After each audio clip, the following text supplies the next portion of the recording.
के साथ अभिषेक गुप्ता और आप देख रहे हैं अपना फेवरेट डेली शो सिप के टिप, जिसमें हम लोग म्यूचुअल फंड से जुड़े हुए तमाम टॉपिक्स लेकर आते हैं और उनको यहाँ पर बेहतर तरीके से एक्सपर्ट्स के जरिए समझने की कोशिश करते हैं। आज भी टॉपिक जो है बेहद गर्मा गर्म है। सबसे पहले आपको जानकारी दे देते हैं, गोल्ड और सिल्वर आज दोनों में दोबारा एक तरह से यहाँ पर गिरावट देखने को मिली है। 2 दिन की रिकवरी देखने को मिली थी परसों और नरसों, यानी कि अगर बात करें तो फिर 3 और 4 तारीख में 2 तारीख को सबसे लोअर यहाँ पर एक तरह से इसने बनाया था, लेकिन वहां से रिकवरी देखने को मिली थी। लेकिन आज दोबारा यहाँ पर हल्की सी गिरावट देखने को मिली है और थोड़ा सा लोगों में पैनिक हो गया। अगर सोने की बात करें तो यहां पर अगर बात करें तो उसकी तो फिर यहां पर भी अच्छी खासी 2% की गिरावट देखने को मिली थी। हालांकि अभी जब मैं चार्ट्स देख रहा हूं तो इसमें हल्की सी रिकवरी देखने को मिली है, लेकिन सबसे ज्यादा मार जो है वो यहां पर चांदी में देखने को मिली है। चांदी की अगर बात करें तो आज इसने डे सेशन में करीब करीब 9% की गिरावट देखने को मिली थी और लोअर सर्किट लगाया था। यहां पर चांदी का भाव गिरकर 2,39,000 रुपए प्रति किलोग्राम पर आ गया था, जो कि अपने लोअर लेवल यानी कि संडे या मंडे की अगर बात करें जो 2,25,000 का लोअर लेवल इसने बनाया था,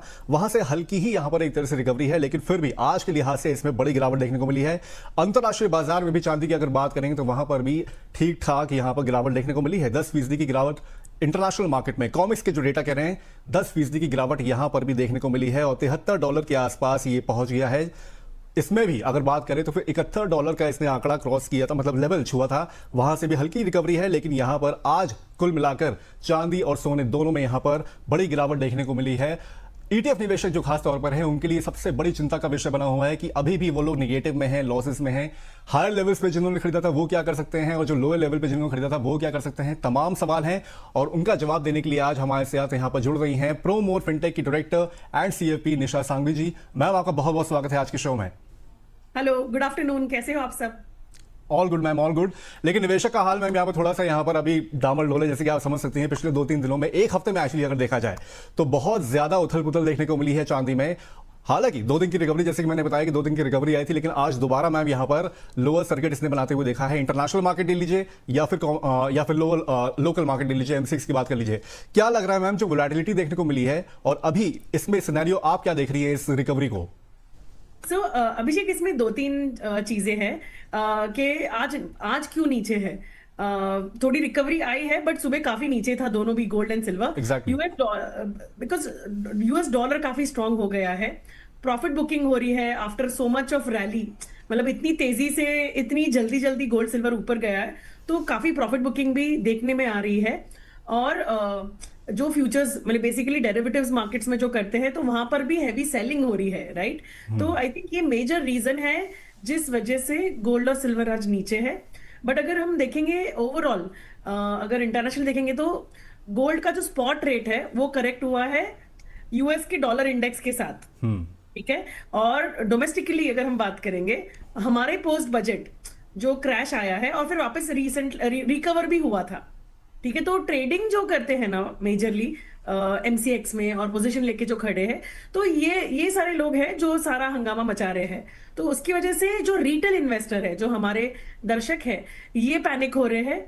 एंड इफ अगर आप हमारे प्रीवियस शोज भी जब भी आपने देखा है, मैंने बजट डे के दिन भी कहा था कि हमें हमारा एसेट एलोकेशन मेंटेन करना होगा। तो अगर वो नहीं करेंगे तो आपको ये सारे अप और डाउन से आपको पैनिक, आपको फीलिंग आ सकती है।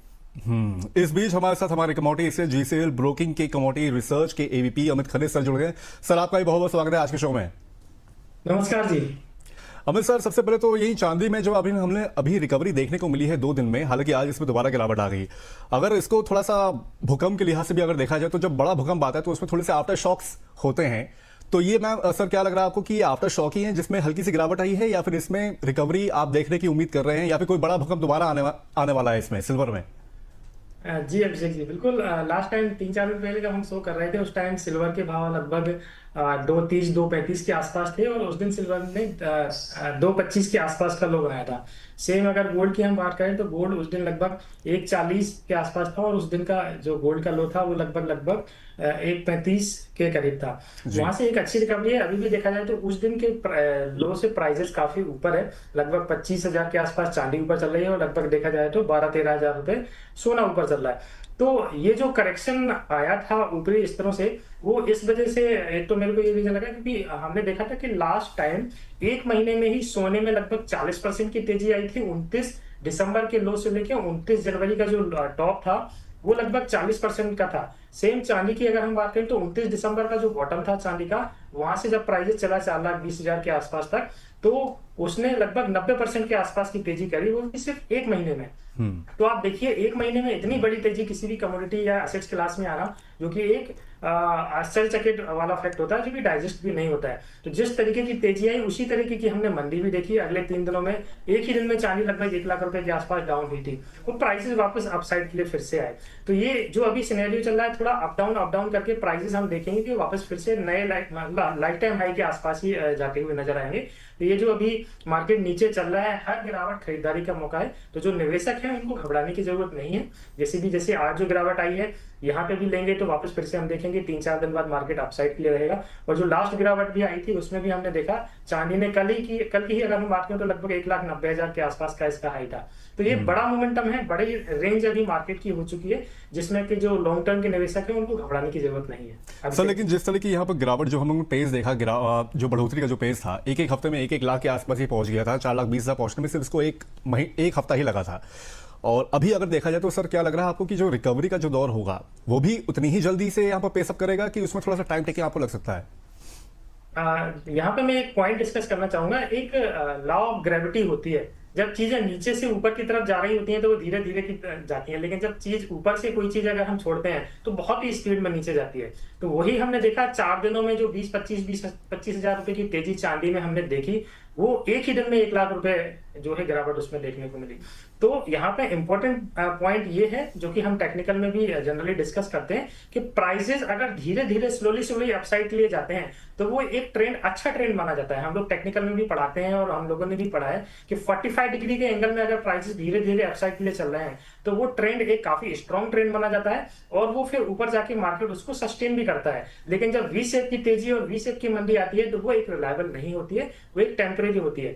तो अभी भी हम देखेंगे अगर प्राइसेस धीरे धीरे अपसाइड की तरफ जाएंगे तो वो एक अच्छा ट्रेंड माना जाएगा, पॉजिटिव ट्रेंड माना जाएगा। लेकिन अगर प्राइस फिर से तेजी से ऊपर जाएंगे तो मेरे को लग रहा है आप फिर से उसी तेजी से नीचे भी आएंगे। तो एक ट्रेंड के लिए धीरे धीरे करके ऊपर जाना ही एक अच्छी बात मानी जाती है। अभिषेक जी, ओके निशा मैम, मैं आपसे समझना चाहूंगा, कई सारे निवेशक जो हैं वो बहुत हाई लेवल्स पे, मतलब ETF में जब आए थे तो उन्होंने बताया हाई लेवल्स पे भी यहाँ पर एंट्री कर ली थी, क्योंकि ऑब्वियसली बात है थोड़ा सा फोमो वाला हिसाब किताब था, फियर ऑफ मिसिंग आउट वाला यहाँ पर वो चल रहा था।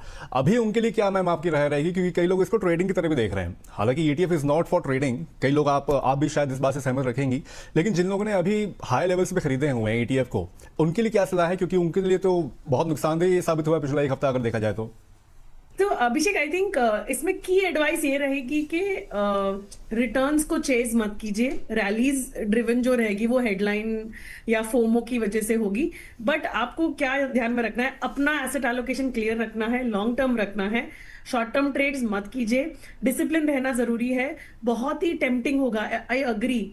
अगर आपने पिछले 2-3 साइकिल में अगर आपने पैसे बनाए हैं पिछले 6 महीने में, 9 महीने में, सेम शायद वापस ना रहे, तो investments plan through FOMO I think वो ज्यादा सस्टेनेबल नहीं है मेरे हिसाब से। तो ये लॉस की तरफ भी जा सकते हैं। क्या आप अपना लॉस कट कर सकते हो, क्या अपना लॉस होल्ड कर सकते हो, ये सवाल पूछना जरूरी है। So precious metals as a financial planner मुझे पूछेंगे तो 10 to 15% से ज्यादा आपके पोर्टफोलियो में कभी भी नहीं होना चाहिए।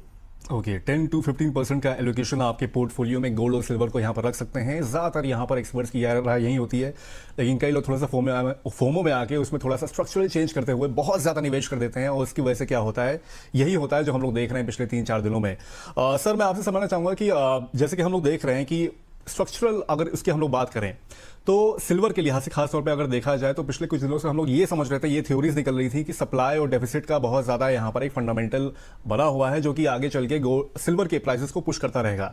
लेकिन जब ये सर इतनी बड़ी गिरावट आई तो क्या लग रहा है सर कि ये जो फंडामेंटल था वाकई में इतना मजबूत था कि अभी भी इसमें एक पोटेंशियल है कि आगे चल के सिल्वर के प्राइसेस थोड़ा सा और पोटेंशियल और ग्रोथ ये देगा?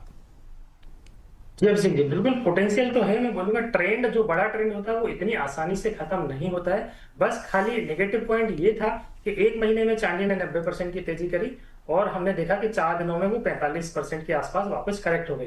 तो ये जो बड़ा मोमेंटम फास्ट आया उसी का ये रिएक्शन था, अपोजिट रिएक्शन था जो कि हमको देखने को मिला। बाकी जो फंडामेंटल है वो एज इट इज है, वो पॉजिटिव ही रहेंगे। और साथ ही साथ अभी हम लोग मतलब सभी लोगों की नजरें ट्रम्प साहब के ऊपर भी रहती है। वो अपने बयानों से लगातार सुर्खियों में बने रहते हैं और नए नए कुछ ना कुछ टैरिफ से रिलेटेड न्यूज मार्केट में छोड़ते रहते हैं, जो कि सोने चांदी की कीमतों को भी एक पॉइंट है कि सपोर्ट करते हैं। यहाँ पे मैं कुछ इंटरेस्टिंग फैक्ट अभिषेक जी लेके आया हूँ, अगर श्योर सर, श्योर सर। तो जो कि दर्शकों के सामने मैं डिस्कस करना चाहूंगा। गोल्ड बीस, सिल्वर बीस, टाटा सिल्वर और टाटा गोल्ड, इनके कुछ पॉइंट्स में निकाल के लेके आया हूँ कि कब से ये शुरू हुआ था और अभी तक इसका परफॉर्मेंस क्या रहा और अभी एट प्रेजेंट इसमें क्या करना चाहिए। तो सबसे पहले हम गोल्ड बीस की बात कर लेते हैं। अभिषेक जी, गोल्ड बीस मार्च 2007 में स्टार्ट हुआ था और इसका जो ओपनिंग प्राइस था उस टाइम पे वो 10 रुपए का था। इसके बाद इसने लगभग 8 रुपए के आसपास का लो बनाया उसी साल में, और अभी जनवरी 2026 में ही लास्ट मंथ में 29 तारीख को इसने जो हाई बनाया वो 148.14 के आसपास का बनाया। मतलब मोटा मोटी अगर हम देखें 10 रुपए से ये चीज चली और 148 का हाई बनाया, तो लगभग 20 सालों में 1381%, 1381% अपसाइड का मूवमेंट इसने ओवरऑल दिया। और वहां से फिर इसमें एक करेक्शन भी देखने को मिला जो कि लगभग 20 से 25% का था। अभी प्राइस इसका लगभग देखा जाए तो 125 रुपए के आसपास है, और इसने अभी रिसेंट में जो लो बनाया वो देखा जाए तो 112 रुपए के आसपास का बनाया। सेम सिल्वर बीस की अगर हम बात करें तो 2022 में इसकी स्टार्टिंग हुई थी, अभी ये ज्यादा पुराना नहीं है। फरवरी 2022 में ये लॉन्च हुआ था और इसका जो ओपनिंग प्राइस था 61.27 था। 61.27 से इसने अपनी जर्नी स्टार्ट करी और देखिए अभी 29 जनवरी को 360 रुपए का इसने हाई बनाया। मोटा मोटी देखा जाए तो 487% का अपसाइड का मूवमेंट आया, वो भी 4 साल से कम के समय में। अगर एवरेज देखें तो लगभग 120-130% जो है ईयरली इसने इंक्रीमेंट करी। सेम अगर हम जल्दी जल्दी बात करें तो टाटा गोल्ड और टाटा सिल्वर की भी जनवरी 2024 में टाटा गोल्ड आया था लगभग 6 रुपए की प्राइस पे, और इसने अभी देखा जाए तो 17 रुपए 70 पैसे का हाई बनाया, 195% अप 2 साल में। और वहीं पे टाटा सिल्वर जनवरी 2024 में आया 7 रुपए के प्राइस पे आया था और इसने 35 रुपए 10 पैसे का हाई बनाया। ये भी लगभग 400% की तेजी 2 साल में इसमें देखने को मिली। तो मैं यहाँ पे ये डेटा डिस्कस करने का मेरा पॉइंट ये था कि ओवरऑल अगर हम पिछले 20 साल की हिस्ट्री भी देखें टाटा गोल्ड की, और 4 से 5 साल की अगर गोल्ड भी सिल्वर भी सभी की हिस्ट्री देखें, तो ओवरऑल एक अच्छा रिटर्न ये दे रहे हैं। तो बस यहाँ पे कंडीशन ये है कि इसको हमको इन्वेस्टमेंट के नजरिए से देखना है। ऐसा नहीं कि हमने पैसा लगाया और 4 दिन बाद हमने उसमें निकाल लिया। तो कम से कम 3 से 4 साल का होराइजन लेके अगर हम इन्वेस्टमेंट करेंगे और एक fix amount month on month या क्वार्टरली डालेंगे, तो हम देखेंगे ओवर द टाइम ये काफी अच्छे रिटर्न देगा। शेख जी।